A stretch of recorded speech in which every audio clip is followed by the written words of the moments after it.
Hello, everyone, and welcome to today's Modern Sales Pros Masterclass on world-class coaching for a world-class sales team, sponsored by the team at Demodesk. Really excited to have two first-time panelists here. Caroline, Lauren, thank you so much for joining us today. And we have a little tradition at MSP, and we're changing it up now. We used to ask folks what hobbies they've picked up since the start of the pandemic, but now that we're moving in the direction of all being vaccinated, Lauren, I want the audience to get to know you a little bit more. What is the first place that you were excited to travel to after we're all fully vaccinated and you feel like it's safe to travel? I mean, yeah, I hate to disappoint you, but because I spent the better part of Q1 in lockdown, I feel like I'm excited to just go more than 10 miles outside of my radius, like maybe see the ocean. I'm based in London, so I don't really have a exotic place, but pretty much everywhere. The exotic place is 11 miles away from your house, all of them. Pretty much. Caroline, same question. Where are you excited to head to after we're all vaccinated and you feel like it's safe? You know, this is a very timely question for me because I'm in the process of planning a wedding right now. And so honeymoon is very top of mind. So I'm thinking somewhere tropical. I want to be on a beach with a cocktail. So yeah, maybe Hawaii, but maybe depending on internationally how everything's looking, maybe somewhere tropical. That's great. And I mean, you could work from Hawaii now too, though. I think yeah. that's all okay, right? Gotta work on my tan. That's right. Excellent. Well, panelists, thank you both so much. I know you're both incredibly busy. Thank you for joining us today. We're going to actually go ahead and get started. We have a lot to cover here. So for folks that aren't aware, today's session is hosted by the team at Modern Sales Pros. Modern Sales Pros is the world's largest community for those in revenue leadership roles. So think sales management, sales and revenue operations, sales enablement, and the related supporting disciplines. Our mission is to create an environment for our 20,000 and growing members to answer questions they'd otherwise struggle to solve on their own. So we do that through bringing together world-class panelists like Caroline and Lauren. We do that through our robust online forum, and at some point in time between now and the future, getting back to actually having opportunities for our community members to learn from each other live and in person. Everything we do for the community is free for members, and one of the best parts about it, you get perspective from more than 6,000 organizations in addition to all of those individuals in the community. It's free to join, and those of you who aren't members will be invited to join shortly after our session here today. But as I mentioned at the outset, today's session and content is sponsored by the team at Demodesk. And I hand it off to Lauren to say just a few words about Demodesk. Lauren?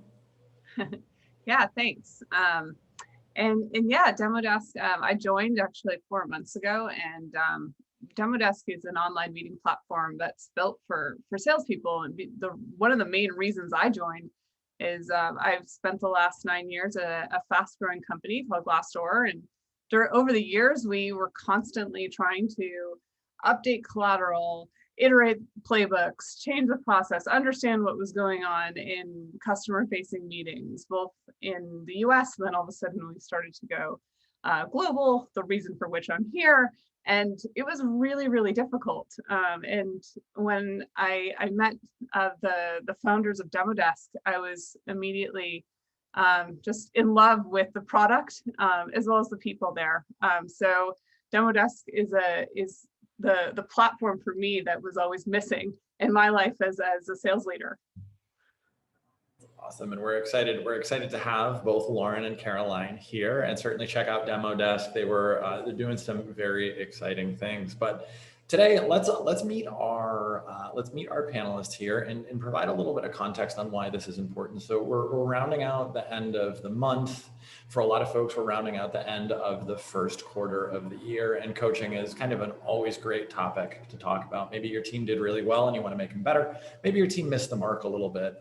Really excited to have these two folks here because we have two perspectives. We have revenue leadership and we have revenue and go-to-market enablement. So we'll get the art and the science here. But I'm going to hand it off to Lauren to actually introduce herself and share a little bit more of her background. Lauren? Yeah, thanks. So yes, I'm Lauren, and VP of Revenue at Demodesk, which means that I lead SDR teams, I lead sales teams, as well as our customer success team. So we are a fast growing Series A funded organization that really, when I think about coaching, I'm constantly every day trying to figure out, okay, I have distributed teams, we all do, whether or not by design or not, and how do I enable my teams to walk in the door and be successful really, really quickly, and how do I ensure that they can get better and better every day? What are the systems I need to put in place to do that? What are the coaching mechanisms that work to do that? And how can I have people at the end of the day enjoy their job? Because that's what coaching is all about, it's getting better. Awesome. Hi, everyone. My name is Caroline Bray, and I'm the Director of Go-to-Market Enablement at Iterable. And for me, go-to-market enablement means we own onboarding and training the revenue-generating humans of Iterable to really understand their role and how they bring value to the customer along the entire customer journey. So I'm super excited to be here talking about this topic. Managers are so key in everything that enablement does, whether it's helping new hires through the new hire onboarding process, or if we're launching new pricing and packaging, new messaging, making sure managers are set up for success and can really be the key reinforcement layer and coaching layer for all of that new content is so critical. So, especially now that we're in an all remote environment, and managers now have reps all across the states and maybe even internationally, making sure that they're set up for success and that they're having effective coaching conversations is really top of mind for me. So I'm excited to be here. It's excited to have you both here. And just a couple housekeeping notes before we jump into our content here today. First and foremost, for our attendees, please do use the question and answer panel. That's going to help us make sure that we give the right question to the right person here. And it's also, you ask a really good question, maybe Caroline or Lauren are going to follow up with you afterwards to dive in a little bit deeper. Number one. Number two, the first question that's going to be asked, is the recording going to be made available? Yes. The recording will be up on our YouTube channel and on the previous event page, Modern Sales Pros, by the beginning of the day tomorrow. So those things will be made available for you afterwards. And with that, Lauren, Caroline, you ready to jump into it? Let's do it. Yeah. Let's do it. All right. So folks, we're breaking this concept down into world-class coaching. There's a lot of pieces to it, but here are a couple of the topics that we're going to hit on today. We're going to start with a conversation about how do you actually create systemic processes for alignment that also create really functional organizations. We're then going to talk about getting more visibility into the sales process. It's not just a black box with a bunch of yahoos over there listening to techno music. It's actually how we can get some more visibility into it.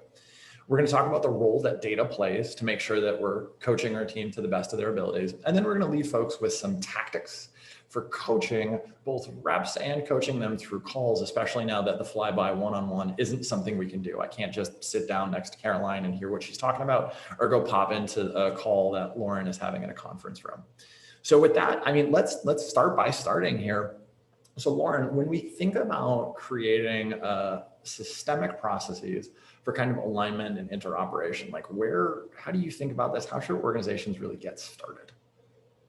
Yeah. I mean, it starts, I think, with people, and not necessarily process, but it really starts with people and then creating process within that. But one way is just thinking about, okay, how do I create a culture within my company culture where my people are accountable to one another, and I am not the one and only coach, and coaching doesn't just fall on my shoulders, but everyone in my organization wants to be a coach, wants to be coached, and is really ready to up level themselves. And so that is like the first and foremost, before getting into like process and systems and everything, just getting the openness and willingness of the people in the organization to coach in a coaching culture.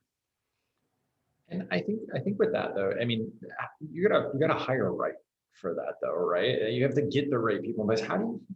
suss that out when you're interviewing for folks to make sure that they've got that maybe coaching mindset or coaching DNA? Yeah, I think that's a really important question, because we in sales sort of tend to index towards talking about the quantitative a lot, especially in the interview process. You know, what were your targets? Did you hit quota? All of those questions come up, but sometimes we don't ask enough around the sort of ineffable pieces, which are like grit and perseverance and all the things that make a really good salesperson that that probably matter more than just domain experience, or do I need to find somebody who went to President's Club? Because the reality is, you can, and I've had this happen myself, you bring in people who've had loads of awards and President's Clubs in their past, and if you don't have the systems in place and the right sort of mental mindset of the people in your organization, they may not be successful, and it may take them a really long time to be successful, and that can be really demoralizing for someone who may have been successful in a previous organization. So asking the right questions, finding a framework, creating a sort of hiring rubric around what are the, get down to the very granular level of what are the values that we need, and what are the questions that I need to ask during the hiring process that will vet out that, that grit that you need from a salesperson to be successful in your sales process. Well, I think we've heard that before. There's the sports analogy of, oh, this person's uncoachable, right? And I think especially if you're going to create and incubate a world-class coaching culture, you need to be receptive to coaching. You can't just subject it or make it happen. Lauren, I want to actually stay with you for a second here. You mentioned kind of the three areas, right? Your standard big three: people, process, technology. Good readout on the people. What are the roles of kind of the other two, the technology and the processes, in creating really good alignment organizationally? How do you see that playing out from your perspective? Yeah, I mean, I think that the technical piece is once you found somebody who can be successful in your organization, has the grit, then how do they walk in on day one and then be successful? And so that's where your systems and your technology come into play, and building the right system so that, at Demodesk, for example, I know that if I have an SDR coming into the organization, which I do next week, and an AE actually, I know that I can have them walk onto my platform, that in the first customer facing meeting they have, I have a designated playbook for their first meeting. I have a guided conversation that they can have that is available to them in the meeting, so that they have that guidepost that's needed in my sales process in order to be successful. And you've got to figure out what the North Star is first and write all that down. But you've got to figure out what systems and what technology can you leverage to enable your people, and then you can coach them from there to get better. But let's make it really easy for them to walk in day one and be successful. I think a really important part there, I love a lot of that, is really have a sales process and have that documented before you start deploying technology. Sales engagement, I think, is the biggest gap that you see this in, right? If you have really bad email copy and you write really bad cadences and you get sales engagement tool, you're just automating that. You're doing more bad work quickly, which is never a winning proposition. Caroline, I want to get your perspective, because I love the role that you have, right? You don't just think about it as sales. It's not sales enablement. It's all the revenue generating humans, as you said, at Iterable. It's a broad role. How do you help managers and leaders create those systemic processes for alignment to make sure that folks are set up for success from a coaching standpoint? Yeah, and I definitely echo all of the points Lauren said. And I think for the process piece, which is something I could talk about all day long, it really is the guiding framework, or Lauren, like you said, the North Star that the entire go-to-market team operates under. So making sure that there is consistency in the stages, pre-sales as well as post-sale, and everyone understands what those steps are and how the buyer goes through the journey is extremely important. But when I think of creating sales process and having a hand in that, making sure leadership and sales management are involved in creating the process is extremely important. They need to be bought in because ultimately they're the ones reinforcing it. They're the ones coaching to it, and it's ultimately their process. So, making sure that they have a voice and understand the impact of implementing a new sales process is very important. About a year and a half ago, we actually went through a sales redesign project at Iterable. And really where this came from was there wasn't consistency in forecasting. You could ask 5 people what stage 3 meant. Your deal's in stage 3, what does that mean? And you would get 5 different answers. Oh, I've had a demo. I haven't demoed yet. I've started technical validation. And it would be all over the map. So we decided to actually have a sales process workshop. We pulled in key stakeholders, obviously across sales, but also across the entire business to understand how can we simplify the process so it's very clear what binary exit criteria needs to happen in each stage to move the buyer along naturally. And how do other teams get involved and what's their role? So really creating a common language was really top of mind. And then that gives managers a really clear framework for where their team is and where they need to go. So that was really top of mind. And I think really a lot of coaching enablement comes from having a very clear process. And that is something that you should always look to reevaluate. Your business changes, your competitors change, your landscape change. So look at that at least every year and understand how can we tweak this to fit where we are right now and where we need to go. And it feels like that's an important part of what you both said is kind of having a good sales process in place, having a good understanding of what it is to move from stage to stage. Lauren, I want to throw this at you. For organizations maybe just starting out or just figuring out the sales process, how do you create some visibility there? Because that's necessary for coaching. If we don't know what great looks like, can't coach to it.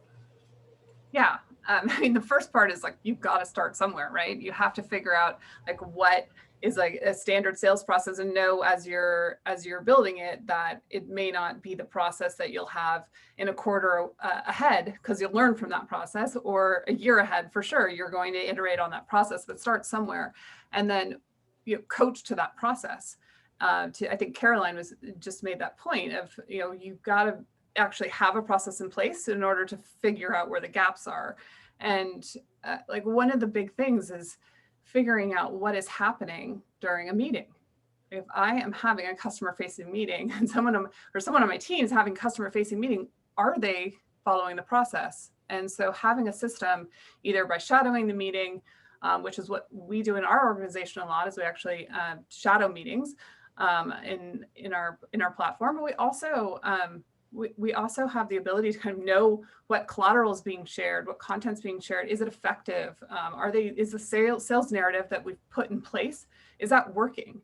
And because we have a process in place, we're able to look at the metrics and better understand what is the most engaging collateral that we're using in the content. Where do we need to refine our process, and how can we get better? I think there's so much that goes into what you were saying, having that process and knowing what good looks like at different stages. How are you making sure, Caroline, that folks are kind of coaching to the process effectively, right? So much relies on the manager, especially at a bigger organization. How are you making sure that you didn't just build the process and it's vaporware? Yeah, absolutely. That would be a worst case scenario for sure. It never happens either. I'm sure everyone follows the rule 100% of the time. Yeah, absolutely. I would first ask, do you have a system in place and a consistent system in place for deal reviews? What does that look like? What is the cadence in which you are doing deal reviews? Is there consistency along how we're presenting this information, as well as how we're asking questions? Because I think, we think of coaching, we often go to the managers, but it's so much more. Coaching comes from so much more than just the frontline managers. It comes from marketing, sales leadership. Anyone who's thinking and asking about opportunities needs to be doing so with a common language and with the really the qualification language in mind. So making sure you enable not just the reps and your managers on how to have good coaching conversations and what matters in the deal, but also everyone who's thinking and talking about opportunities. is extremely important. And that creates go-to-market visibility versus just keeping it localized to the sales team. And then I think recertification processes are also really important. Typically in onboarding, you have discovery test out, demo test out, and maybe other milestones along the sales process. But once someone completes onboarding, what's next? How can you ensure that they can still do those skills or have coaching opportunities to improve upon those skills? So something that we're really thinking of implementing later this year is recertificating on key milestones, especially where there's a lot of handoff between a lot of internal stakeholders, to really create coaching opportunities for our managers. It seems like there's a lot there. And Lauren, I want to actually explore a point with you that Caroline just mentioned of using, because I mean, I've been in deal reviews before where it's like, is it going to close? When's it going to close? What are you doing next? Move on. But Caroline said something interesting. You're using that as a coaching opportunity. How have you seen that work and using that as something that can help your team get better?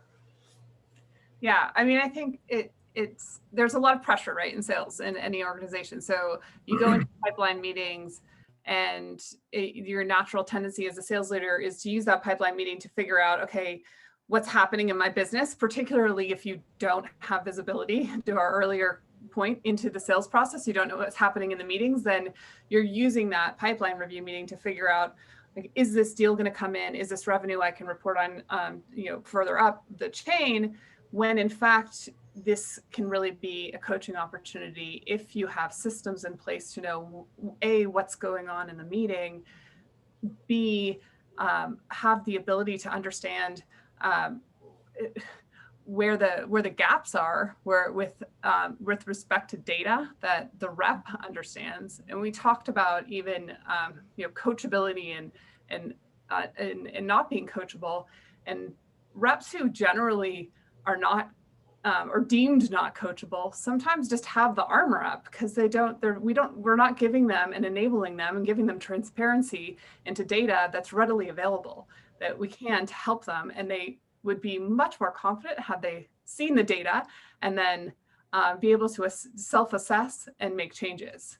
So I think there's probably an ability to narrow the gap or narrow the pool of the uncoachable by just enabling them with data.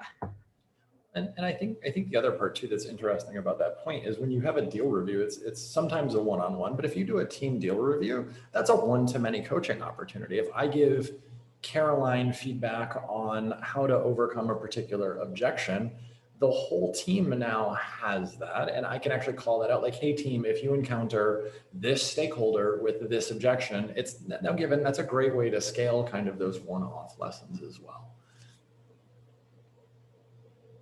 And I wanted to actually hone in just a little bit more too on the recertification process, because I think we've talked a lot about process, and there's a ton on coaching but you kind of have to you got to know what good looks like, which is why we're hitting on process so much here. Caroline, sales leaders are incredibly busy and they don't have time for anything. Just ask them, they'll tell you the leads are bad, the quotas are bad, everything is really challenging. How do you get them to actually carve out the time to certify on something like deal stages? I mean, my goodness, how do you sell that internally, and how do you actually make it a valuable thing for them? Yeah, I mean, it's building a business case by looking at sales process data. So it's like, hey, we're getting stuck in this stage. This is why we need to focus on how we're handling proposals or technical validation, or you name it. So starting there and anchoring your business case in something that will matter to the managers, I think is extremely important, because you're fighting for their attention, you're fighting for their time, and you're one of so many different people that want their attention to get to their reps, right? I think then it's finding exercises that are chunkable and can actually fit and meet them where they are. So, okay, you want to work through negotiation. Here's a 15-minute exercise that you can actually use in your next team meeting, and make it digestible so that it's not something that they have to carve out, a week of training for or set up additional meetings for. Or how can you use technology like Gong or a Chorus to actually certify on real deal moments and have coaching opportunities. So again, you're not taking the reps' time, or you're not asking for more work from the managers, but you're using real deal information. That's kind of how I think through it. That's It's almost like a scrimmage in sports, except the real version of it. Yes. I love it. We got some live questions coming in, and folks, do please use the Q&A panel. This is a live question coming in from Curtis. Lauren, let's start with you on this. As reps are onboarding, do you assess kind of a baseline of where they're at, and then kind of keep your eyes on that as they move forward in their careers? And if you have, what kind of framework or tools have you used to make that happen? Yeah. I mean, that's, well, there are two things there. Like one is like, let's talk about onboarding process. And the other is career development. Because I think the two are a little bit different. So like, how do you get someone, to productivity as quickly as possible? And how do you assess their performance during the onboarding process? So like one is one of the things that you need to understand is like, what are your expectations of the individual based on past performance? And if you don't have past performance, hiring reps for the first time, put some baseline in place. Like what can I expect in the first 30 days, in the first 60 days, in the first 90 days, and then their first say 6 months, and what are those milestones, and how can I enable them during the process? So creating the whether it's a certification process or actually getting them on that first meeting, what should that first meeting look like? Have a very prescriptive, as prescriptive as possible, sales narrative and deck and sales process that they should understand, and then assess them. And I think you can also, we talked about this topic of peer assessment. I think you can also enable them with mentoring and peer assessment so that maybe you as a leader can get involved in a scorecard and score their meetings as you go through the process, but make sure that they're comfortable with their peers also scoring their process and peer coaching as they go through it. The second part of the question, I think, was a little bit more along the lines of, and correct me if I missed something, but it was more along the lines of like, how do you move forward in your career? And I think that's a pretty broad question, but I think having a career development plan in place for once someone is kind of in Europe, we pass probation periods or pass a ramp period in the US, where somebody is kind of at productivity, and then you can start to really have conversations about where do they want to go in the organization, what do they want to do with their career, and then you can start to coach to those and give them opportunities, enable them to take on projects and tasks. But there's a lot there, so I'll stop. That's a session in itself, the career development point. Caroline, anything else you want to hop in here? Yeah, I mean, Lauren, I kind of echo a lot of the things that you said. I think one of the things that we think about, obviously, when we think about ramp, we always go to the metrics like, okay, what's the pipeline coverage? How many meetings have they had? What are their activities?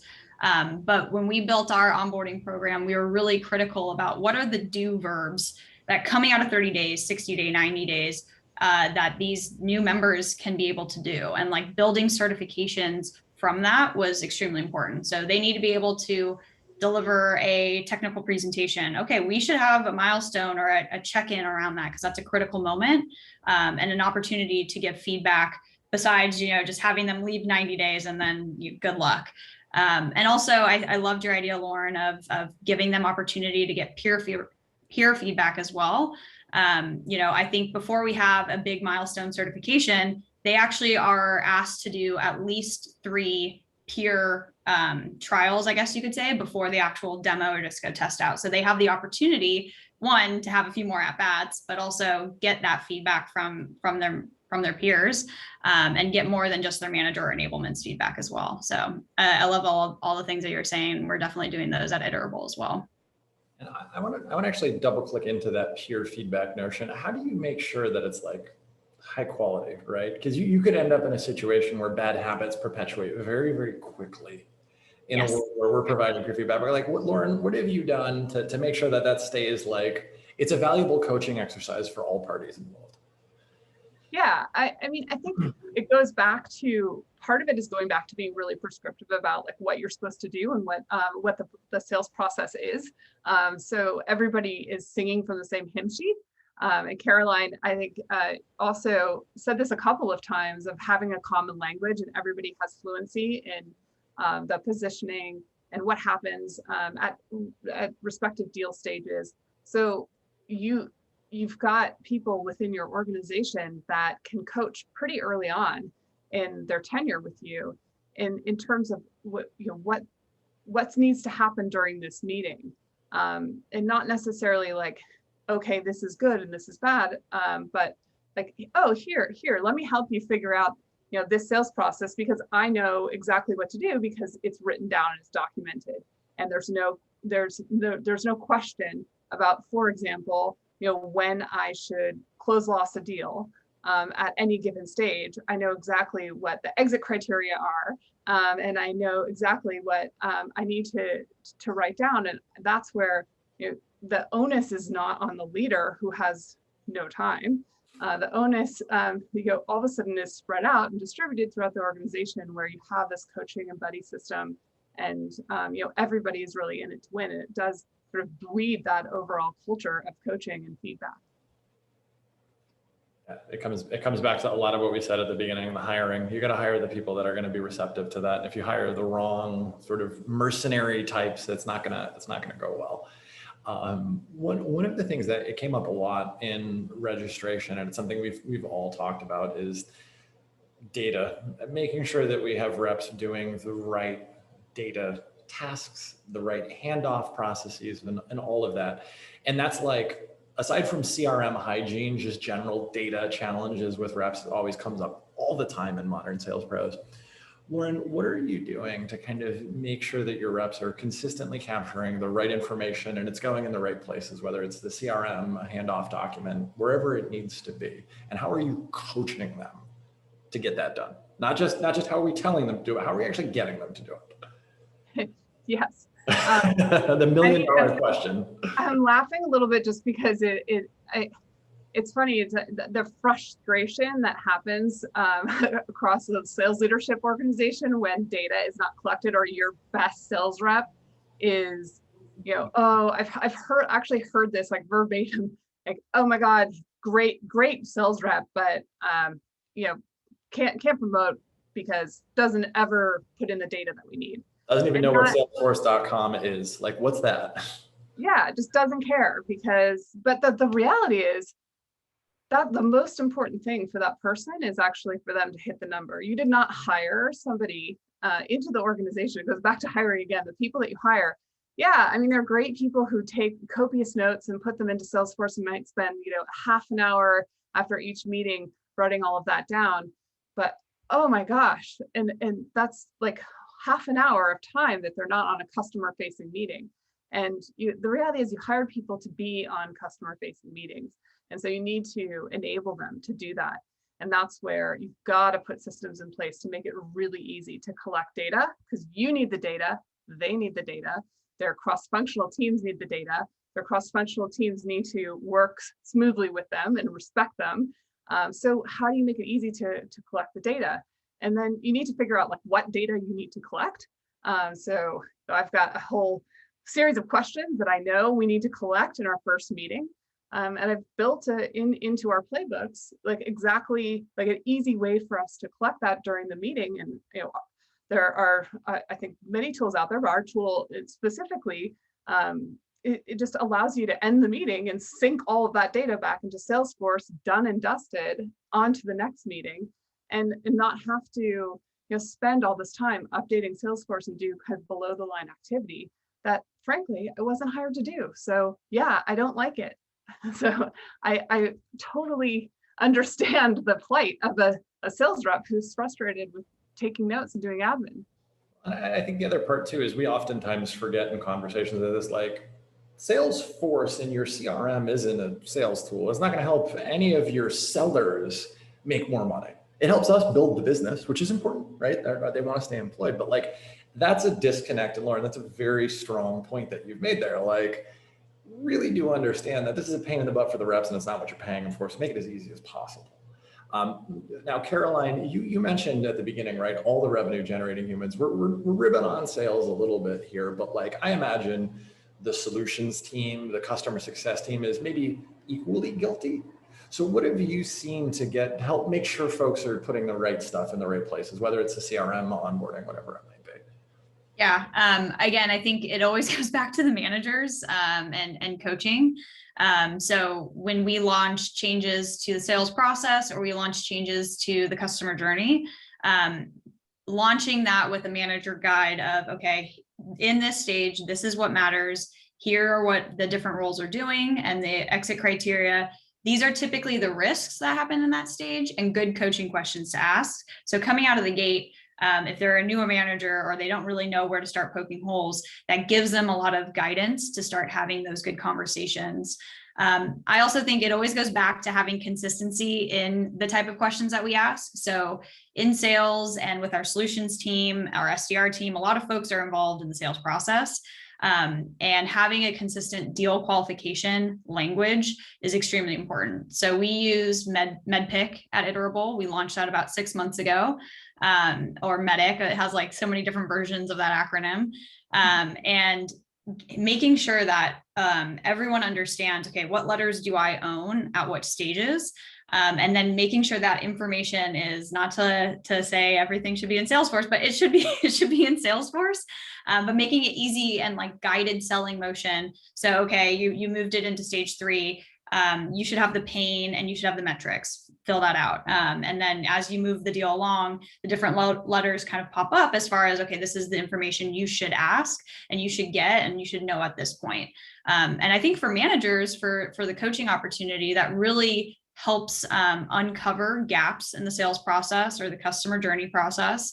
And helps them find those coachable moments or find the rep that maybe doesn't dig into the right level of pain or doesn't ask about paper process sooner versus kind of starting from scratch. Okay, where's the deal? What have you gotten so far? Really helps automate uncovering those gaps sooner. And if you can put that in Salesforce versus having it in all of these different documents floating around, linked out everywhere, that will really help your managers spend their time doing coaching versus finding those coachable moments. I think there's a couple, and that's a great answer. I think there's a couple of points that you've both made here that I just want to highlight before we move on to some more tactical coaching tips. The first is really understand why you're capturing the data that you're capturing and make sure that the folks that you're asking to capture it understand why too, right? You kind of got to sell them. One piece of advice for the more operationally minded, like the easier the data is to get into Salesforce, whether it's tick boxes, pick lists, the more likely it's going to be complete, and make sure that you've got what you need to run the business in there, but not every freaking question under the sun in a freeform text box that's going to drive all your sales reps pretty crazy here. But let's jump into some tactics. We've got a bunch of questions coming in as well, but let's get started with some of the tactics that you've seen be really, really effective in helping get your reps. Let's focus on just the reps for now, kind of getting your reps from good to great. And Lauren, let's start with you on this. Just some things you've seen that would be really effective.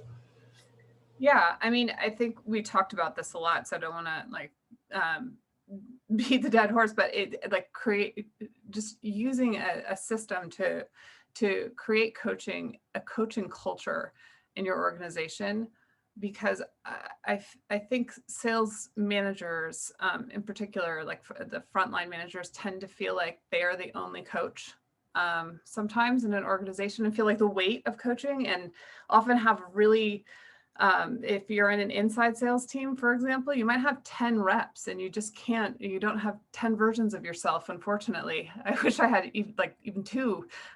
So you have to figure out a system that you create to enable coaching across the team, or a matrix and environment where you have subject matter experts that can coach.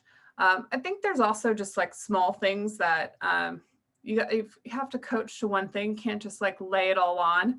So if you are in a coaching moment, or you say you shadowed a call and you have a lot of feedback, try to focus on the one thing that has the highest impact, and really coach to that, and then watch that growth and then start to work on the next. But don't try to get, same thing with sports analogy. You can't fix your forehand, your backhand, your overhead. It's not all going to happen at the same time.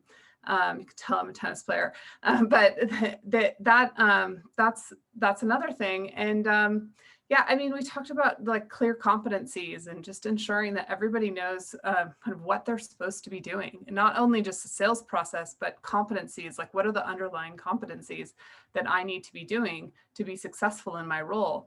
And it can be very prescriptive in terms of how do I manage my day, and how do I, because I can easily be lost in a new organization. I could easily just kind of not know how to work within a certain system. And so you've really got to be prescriptive about, especially, you know, for someone who's an SDR, about look exactly how they need to manage their day. What are the KPIs that are expected of them, and where do they have sort of room to, and they should have room to be creative and room to kind of color outside the lines a little bit. I think there's a lot there that I want to probe into, but I want Caroline to make sure she can drop some knowledge first, because I think this is going to bring us all the way to the top of the hour of this conference, just this conversation. Sweet. Awesome. Yeah. So I love the idea of really creating a coaching culture that's extremely top of mind to what we're doing at Iterable as well. So some of the things that we've done to really enable the managers is we started creating like coaching clubs. So monthly sessions where we can keep different areas of either deal qualification or coaching moments top of mind. But even more importantly, create a space where managers can actually practice giving feedback, either running a deal review or a coaching conversation, and actually give each other live feedback.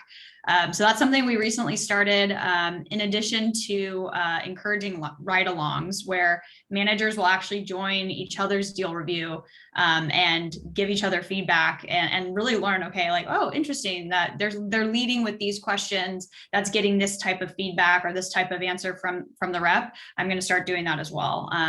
So it really, again, helps understand what are the themes that our managers are working with or working through, and how can we better enable or create content that is really going to deliver more impactful coaching conversations. And I think also just like make sure, this is probably, everyone has this tool probably, or a tool like this at this point, but make sure your call recording tools, if you have it, is set up for success. You have a scorecard in place that managers can easily use to just give feedback at scale, to really help them be as efficient and as effective as possible. There's a lot here, and unsurprisingly, we're getting a lot of great questions coming in here. David, what's going on, man? Glad to have you here. This is a question from David Delaney at Tenbound, and Caroline, let's start with you on this, because you started to talk about the managers. Like, meta question: how do you measure the success of the coaching delivered by the sales managers? How should we think about that? Yeah, that's a really good question. I'm also looking for ways to do this myself. But I think starting with our managers coaching first is really important. So do you have, again, a tool to understand, are managers listening to calls? Are managers giving feedback on calls? And are you able to actually surface that feedback and understand, okay, what type of feedback are we giving? So I think one, are they coaching, period, is a good place to start. And then I think it's understanding the overall success metrics of their teams and how are they improving over time. So I always look at sales process. That is something I'm constantly looking at and really focused on. So reps that I see that are consistently really struggling with stage 3, are they getting better? Are they having coaching conversations around that? And is there improvement over time, or is it looking the same quarter over quarter, is kind of where I look for improvement for coaching. Lauren, anything else to add there? Yeah, I love all of those. I mean, I think, the like very simple answer to that question is also just, is the team actually productive? Like, are they, if they were not doing well, and I've seen, really good coaches come in and that are sales managers and come into a team that's underperforming, and then you see performance go up. You can see the outcomes of the coaching that's happening. And then you also see, which is my favorite part, and probably everyone's on this call, progression within the organization. You see people, moving, and over time you see lots of movement, and maybe even for that leader as well, progression in the organization. So I think there are different ways. I mean, the other thing is time. I mean, Caroline talked about are they really coaching? And that's like it's the easiest thing to go, right? If things aren't going well, coaching is the easiest thing to kind of leave behind, because there's just so much going on, and it's actually one of the most impactful to get a sales organization back on track. So I think as a sales leader of an organization, you have to kind of own that and ensure that your sales leaders are leaning into coaching.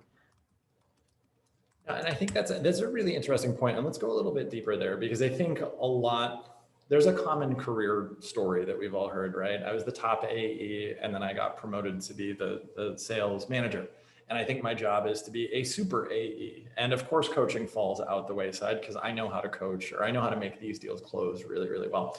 I want to focus on just sort of setting up first-time managers for success. High growth SaaS companies, it happens all the time.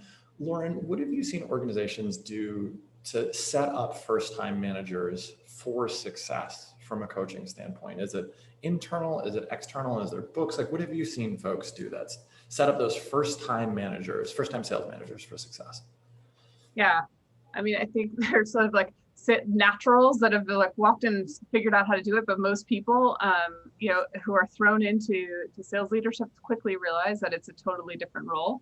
And that your people management, you're not like necessarily number management, and people are humans. And so there's a lot that goes into sales leadership every day, and learning and development, having a learning and development program. And not every organization is going to have a robust, depending on your size, learning and development. So how do you create, that, whether it's in a scrappy way, like making sure there's a book club in place and everybody's who's in sales leadership is kind of sharing ideas, or if there are different leaders across your organization, creating connective tissue between those leaders and sharing challenges. There's organizations like MSP that you can be a part of and figure out, woohoo, giving you a little plug, but it's true. I mean, like one of the things I wish I actually did earlier in my career was join, just really network more and lean on outside of my organization to get feedback.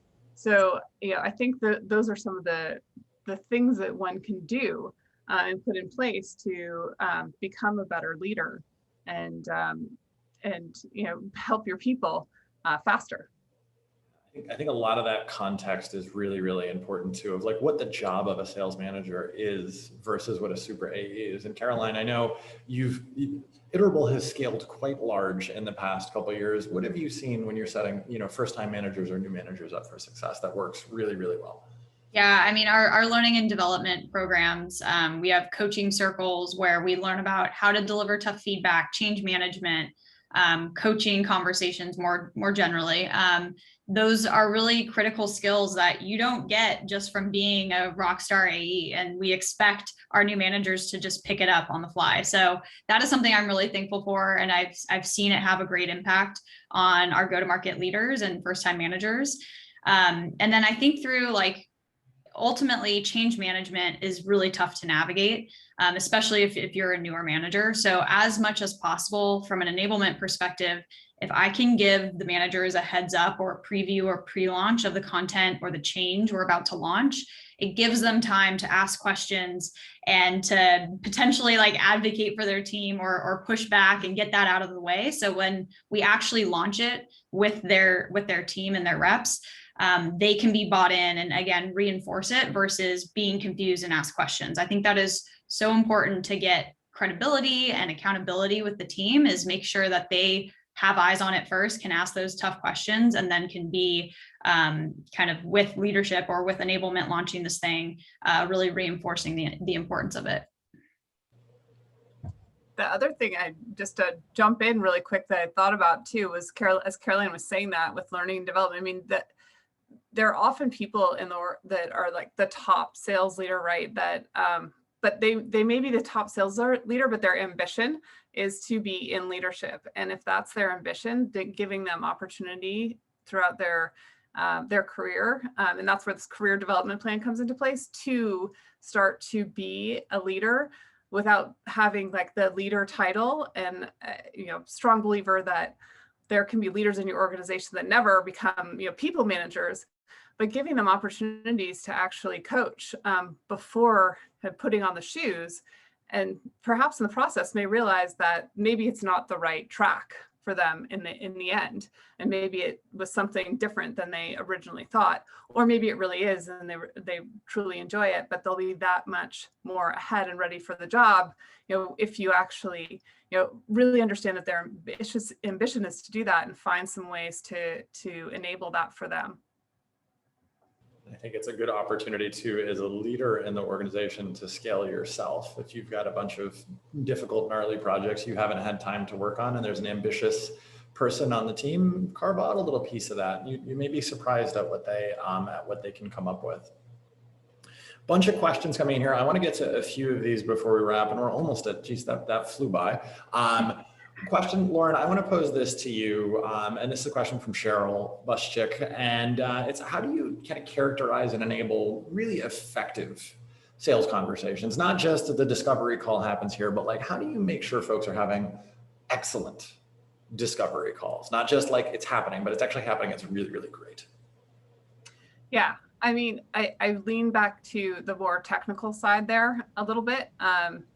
Because again, you as a sales leader can get on shadow a call and record calls, and you can listen to calls, but you can also start to lean into the data and see what the data is telling you. And in fact, there are tools that you can use to I'm like, hint, Demodesk, but I'm not like trying to make a shameless promotion of our tool, but I'm excited by it because I started using it and it has a lot of horsepower. And one of the things that we're able to see is whether the customer is actually engaged during a meeting. And that to me is a really successful meeting. And it's really hard to do right now because you have distributed teams, and it's hard to know what's happening in the meeting, whether or not your customers are kind of picking up what you're putting down. And how do you do that? Well, you have to measure engagement during the meeting. And so find a way to do that, whether it's through the tech stack you have today, or if there is a way to do that, if you're running a business that's all in-person meetings and you seem to be outside of the COVID world somehow, go for it. I love it. And I think we've got time for just a couple key takeaways from our panelists, and then we're going to wrap. So folks, appreciate all the questions, but Lauren and Caroline, we covered a lot here today. Caroline, one key takeaway of what really makes world-class coaching possible for organizations. Yeah, it's honestly, it always comes back to the process. And do your managers know what's expected of their team along the process? Is it simple? Is it clear and prescriptive? And then that way they can understand where their team is potentially either lacking skills or needs additional coaching because they're maybe not getting those things. So alignment on the process. I've said it so many times, but that is like the number one thing from my perspective. Everyone go home and build the sales process if you don't have one, because you can't have any of these coaching conversations if you don't have one. Lauren, one key takeaway for our attendees here. Yeah, I mean, I totally agree on process all day long with Caroline to have an effective coaching organization. I also think automation as much as possible to enable your people to figure out leverage technology and figure out systems to automate so that your teams can actually spend a lot of time getting better at their own sales acumen and not spending time on all the underlying tasks that need to be done. This is Caroline, Lauren, I know you're super, super busy. I want to thank you on behalf of everybody who joined here live today, of Taylor and the team behind the scenes and all the folks in the MSP community. Thank you a ton for sharing your perspective here, and really, really glad to have had you on and excited to have you back at some point in time. Awesome. Thank you. Thank you so much. Thank you both. We'll see you soon. Stay safe, everybody. Bye-bye.